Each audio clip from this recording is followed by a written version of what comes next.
John landed in the director's chair just recently, but he immediately set out to shake up the office's routine.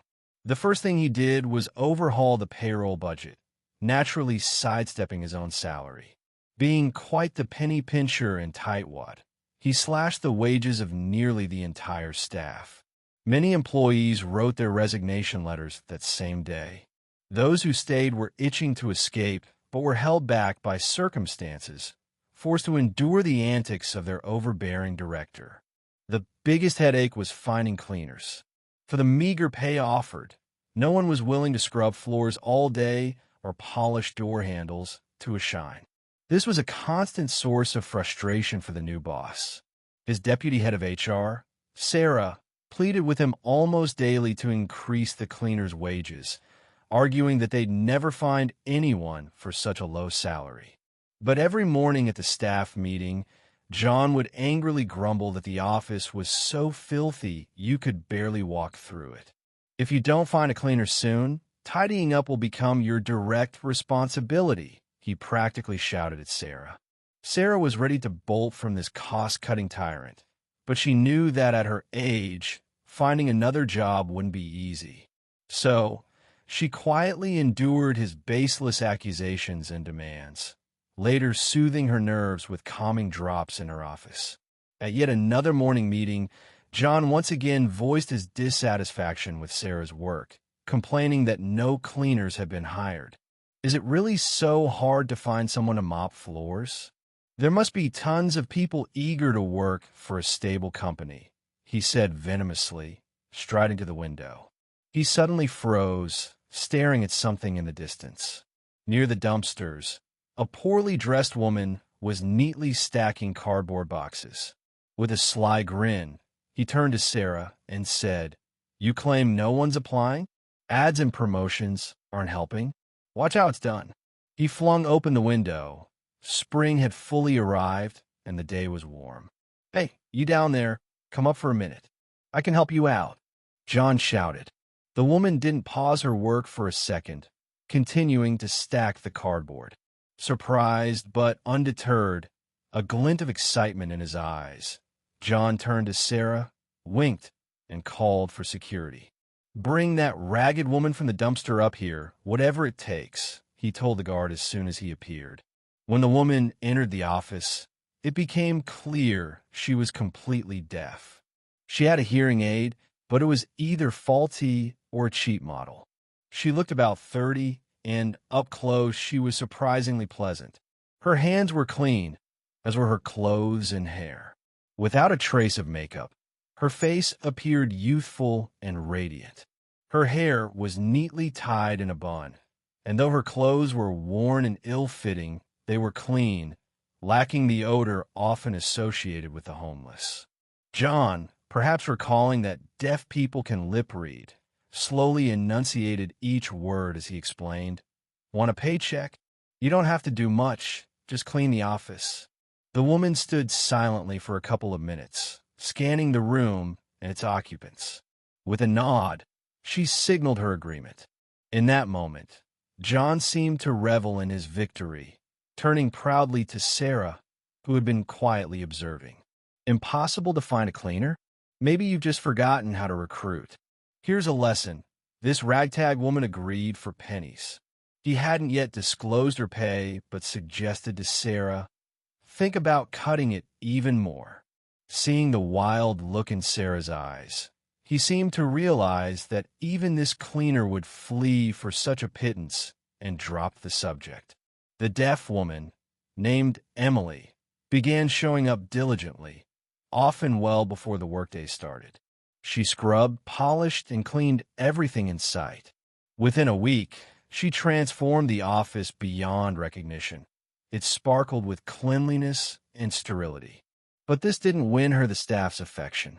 Nearly every other employee mocked her behind her back, tossing out snide remarks about the deaf beggar, escalating to uproarious laughter. They knew they could say anything behind her back. She wouldn't hear. Her hearing aid, cheap and outdated, barely worked. Still, Emily occasionally caught some of the jabs, but had endured so much hardship that a cruel word was bearable. She focused on getting through the day, retreating to her quiet, small world where no one could hurt her. After work, she hurried to the outskirts of town, where she lived in an abandoned attic room in an old building. Whenever she saw a stray cat or dog, she couldn't pass by. She brought them all to her tiny home. 3 mismatched cats, a tomcat, 2 mutts, and a parrot named Kesha with a broken wing, whom she'd rescued from the street. For her pets, she endured the office taunts. Now, her family could occasionally enjoy pet food or cheap sausages instead of just bread and milk. Emily could make do with water and a crust of bread in the evening, but with the pennies she earned, she always brought something tasty for her pets. Their loving gazes quickly erased the sting of a tough workday. Sarah couldn't stop praising the diligent, tidy cleaner. The office gleamed, despite the continued mockery behind Emily's back. Shockingly, John remained dissatisfied, claiming the beggar hadn't lived up to his expectations, though he couldn't articulate what he'd expected. Yet day by day, the quiet woman with intelligent eyes began winning over her colleagues.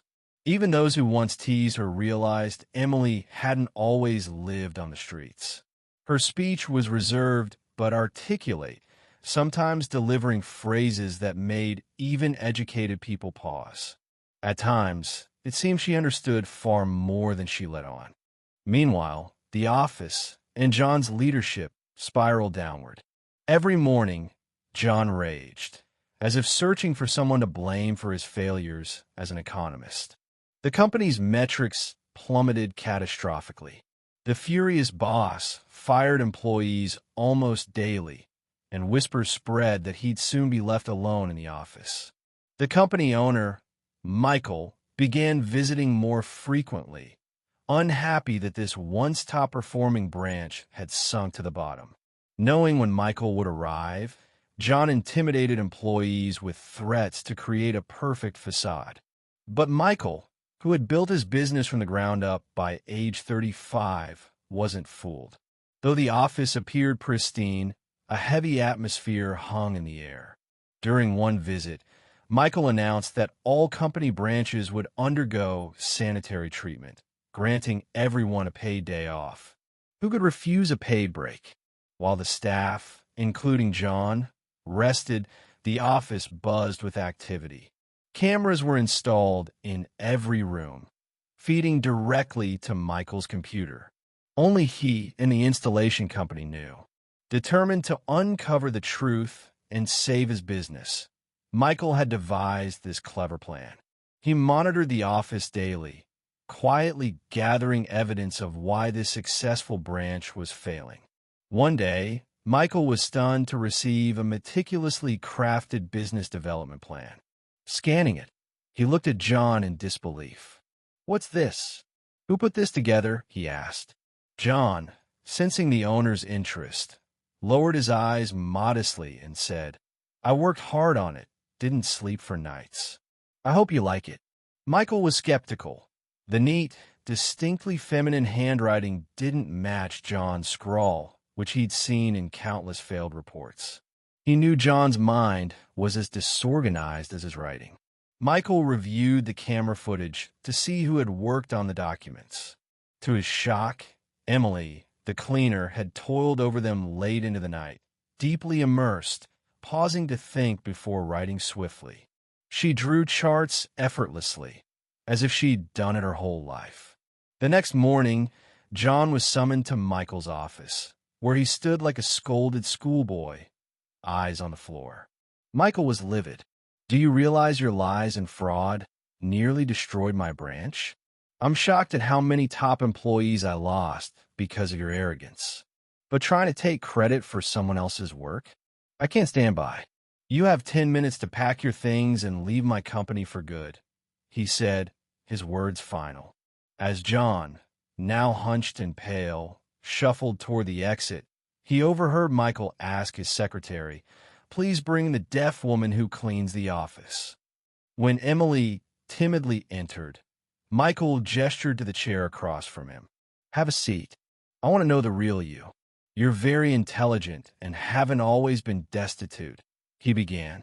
Slightly flustered, Emily confirmed it was true. Though deaf, she wasn't mute.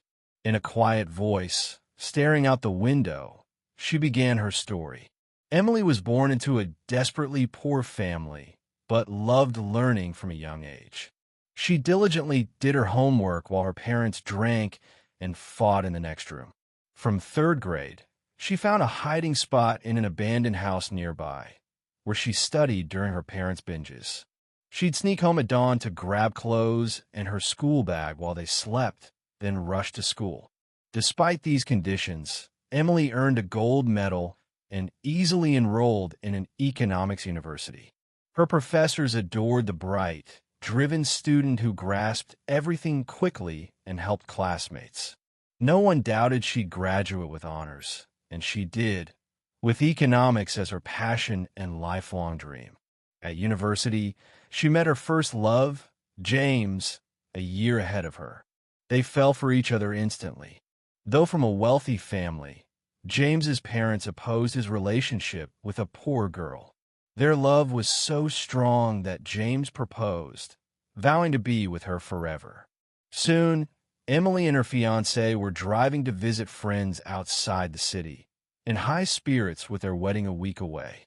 As they neared their destination, a thick fog descended, blinding them. They didn't see the oncoming car's headlights until it was too late. Amid the screech of brakes, everything went black. Emily woke in an ambulance, frantically asking about James. Hearing he was gone, she fainted. In the hospital, she realized she could no longer hear. Doctors couldn't explain the sudden deafness, attributing it to stress. Despite her loss and emotional turmoil, Emily begged to attend James's funeral. His parents blamed her, barring her from a grave and accusing her of causing the trip that led to his death.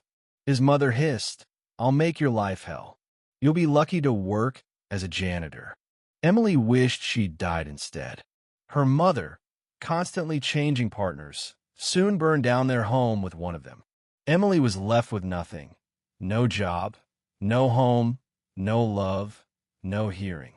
No one would hire a frail, deaf woman. She taught herself to lip read and earned a little cleaning at a local market, enough to buy a cheap hearing aid. It didn't restore her world, but helped catch some words. She began drifting, finding a small attic room to call home. She never complained, grateful for her pets, the most loyal beings in her life. Even in winter, when her unheated room grew cold, she spoke not of herself, but of her animal's comfort. Michael recalled the tragic accident, having known James. Shocked by her story, he appointed Emily, the gold medalist economist, as the branch's executive director that day. He never regretted it.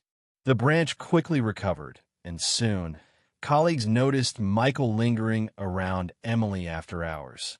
Months later, their engagement was no secret. Emily's best wedding gift was ownership of a shelter housing all her pets, as her new life with Michael and their expected son left little time for them. Doctors predicted a boy, and Michael was overjoyed. Whether from overwhelming happiness or hormonal changes, Emily's hearing miraculously returned, making her whole again. Their spacious home now brimmed with the aroma of home-cooked meals and an atmosphere of love and peace. Thank you for listening to the story until the end. Subscribe to the channel and share this video with your friends and loved ones. It motivates us to keep working on new stories every day. Don't miss the next amazing story that's about to appear on your screen. We're very grateful to have you with us. See you soon.